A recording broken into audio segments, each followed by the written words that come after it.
Olá, meus queridos alunos, tudo bem com vocês? Estamos aqui para mais uma aula, né, de informática, né? As outras aulas não deu para a gente fazer aqui gravada e tudo, mas estamos aqui, tá? Eu estou utilizando um gravador de tela que tem limite de 10 minutos, tá bom?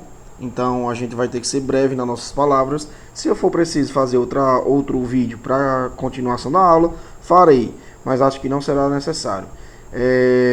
Estou à disposição via WhatsApp e via e-mail, tá bom? Espero que vocês tenham estudado lá a parte que eu enviei no grupo, tá bom?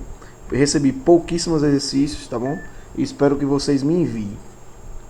Vamos dar início aqui à ordem, né? A história da informática, né? Lembrando do que nós vimos lá no PDF que eu enviei para vocês, né? O ENIAC, pessoal. Vocês lembram do ENIAC, aquele computador enorme, né? Utilizava válvula, né?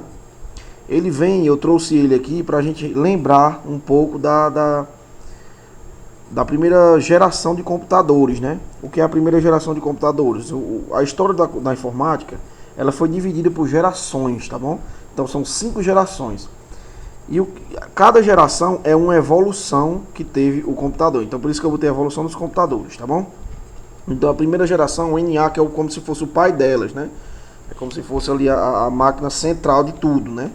A primeira geração de computadores, pessoal, era caracterizada, como eu disse lá no PDF que eu enviei para vocês, né? Pela utilização de válvulas. Lá eu falei muito em válvulas, tá bom? Se vocês têm dúvida ainda naquele PDF, no slide que eu enviei, assistam uma aula do 5º e do 6º ano, tá? Que eu enviei para eles. É praticamente a mesma coisa. Por quê? Porque ali eu estava falando da história, tá bom? Então a história é a mesma para todo mundo. Eu não compartilhei o vídeo em geral porque teve outras coisas que eu tratei também com eles. Mas é interessante, se vocês ficaram com dúvida, assistam, tá bom? Então a primeira geração ficou marcada por isso, por válvulas, né? A válvula que utilizava lá o cartão, o perfurado lá do Rollerite. Espero que vocês lembrem que tenham visto lá que eu coloquei no PDF também, tá bom? Então, a válvula, por que a válvula não era tão interessante, pessoal? A válvula não era interessante porque ela esquentava muito, consumia muita energia e além de que ela queimava com facilidade, então ela dava problema com muita facilidade. Então de 1946 a 1954 foi a primeira geração dos computadores que teve a principal característica bem marcada com a utilização de válvulas, tá bom? Aí é o ENIAC, né? O principal representante aí, tá bom? Da primeira geração. A segunda geração, pessoal, já é marcada pelo transistor, que é utilizado até hoje, né? O transistor naquela época foi uma revolução enorme, né? Por quê? Porque ele diminuía o tempo de uso das máquinas, não consumia muita energia e o melhor, ele não queimava com facilidade. Então ele marcou a segunda geração, né? De 1955 a 1964, né? Ele, pessoal, até hoje é utilizado, né, nos computadores, só que de forma bem menor.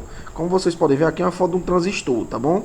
E aqui é como se fosse uma válvula em comparação com um transistor. Então é uma coisa absurda, né? Como diminuiu aí, né? Importantíssimo isso aí para a evolução dos computadores, né? Porque os computadores precisavam diminuir. Não tem condição a gente utilizar um computador desse, né, pessoal? Já imaginou se todo mundo quisesse um computador desse aí hoje, como é que ia ser? Onde é que a gente ia colocar, né? Então nem pensar, nem dá para pensar nisso. Então a segunda geração ficou marcada justamente por isso, pelo uso de transistor. É importante que vocês, tá, coloquem em mente o que ficou marcado em cada geração. O importante é só isso. São 5 gerações. Primeira, válvula. Segunda, transistor, tá bom? E lembrar um pouco das datas também. Não é, tem que ficar ali lembrando das datas, não. Mas é interessante você lembrar também na época, tá? A terceira geração, pessoal, que foi lá de 1964 a 1977, né? Já ficou marcado pelos circuitos integrados, né? Pelos microchips, né? Aqui é uma comparação do microchip em relação a uma moeda, né? Uma coisa muito pequena. Então isso aí já foi muito importante, né? Para a evolução do computador em si, porque diminuiu muito, né, pessoal? Lembrando, microchip tem inúmeros transistores dentro, tá bom? Inúmeros. Então o transistor também dá uma comprimida enorme, né?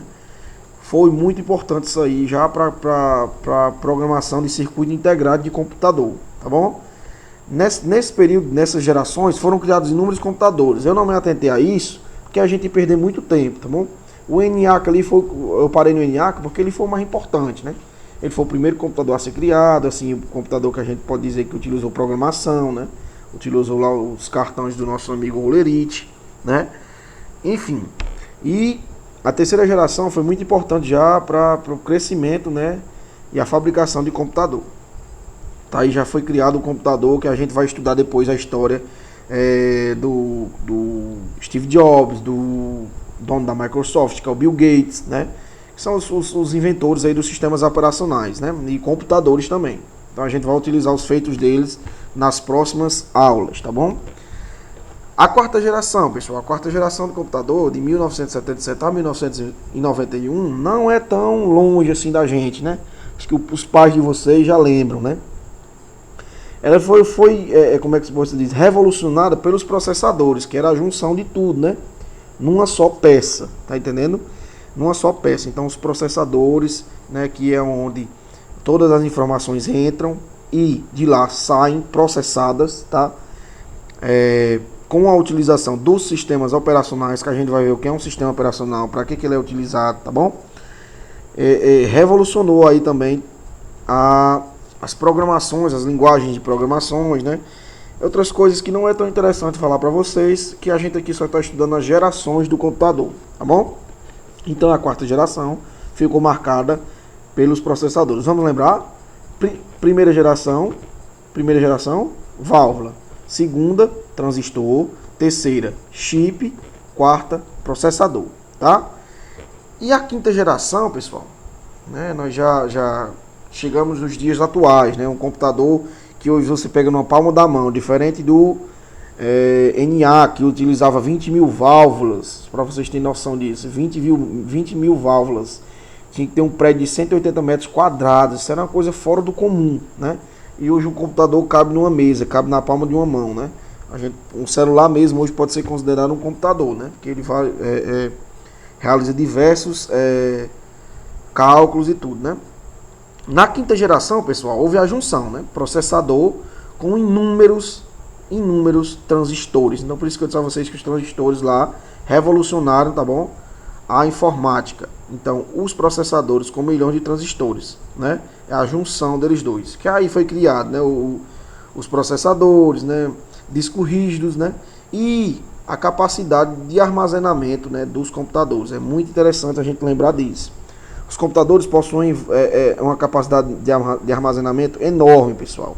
Memória volátil, memória não volátil, memória de acesso remoto, memória cache. Isso a gente vai ver tudo, tá bom? Tudo a gente vai ver isso bem detalhadamente. Então hoje a gente só tem que lembrar disso, tá bom? Então chegamos ao fim da nossa quinta geração. Vamos dar só mais uma recapitulada, né? A primeira geração, as válvulas, né? O ENIAC e o seu precursor, né? O primeiro computador, né? A segunda, transistor, que revolucionou, né, a eletrônica dos computadores, né? A terceira, circuitos integrados, né, os microchips, né? Aí o computador. A quarta, processadores. E a quinta, a junção de processadores com transistores, tá bom, pessoal? Então, eu queria que vocês, né, lembrassem bem dessas 5 etapas da informática, porque é muito importante. É como se fosse uma ordem cronológica aí da informática, né? O avanço que foi ocorrendo, as modificações, as criações, tá bom? Então, nas próximas aulas, a gente vai ver sistemas operacionais, tá bom? Por favor, façam os exercícios. Eu recebi pouquíssimo exercício, né? Do 7º e do 8º ano. Recebi alguns, mas foram poucos, tá bom? Não de todo mundo. O 8º ano são poucos alunos e eu recebi poucos exercícios, tá bom? De preferência, pessoal, envie no e-mail, mas sem problema nenhum enviar no WhatsApp. Podem enviar, tá bom? Nos próximos assuntos nós vamos ver os sistemas operacionais, né? Quem foram os criadores, para que eles servem, que máquinas foram utilizadas, tá bom?